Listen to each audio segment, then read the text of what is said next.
الله أكبر. الحمد لله رب العالمين الرحمن الرحيم مالك يوم الدين إياك نعبد وإياك نستعين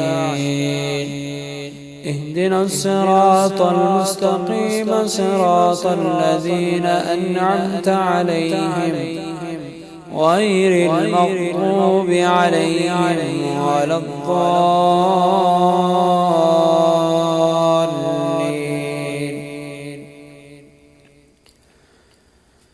وإذ قال إبراهيم رب اجعل هذا البلد آمنا واجنبني وبني أن نعبد الأصنام رب إنهن أضللن كثيرا من الناس فمن تبعني فإنه مني ومن عصاني فإنك غفور رحيم. ربنا إني أسكنت من ذريتي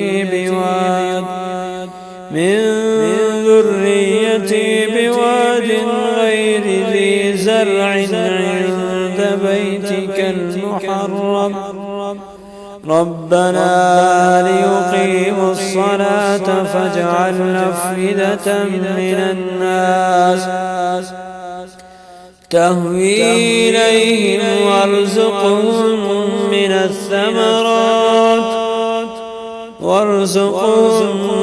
الثمرات لعلهم يشكرون. ربنا إنك تعلم ما نخفي وما نعلن وما يخفى على الله من شيء في الأرض ولا في السماء.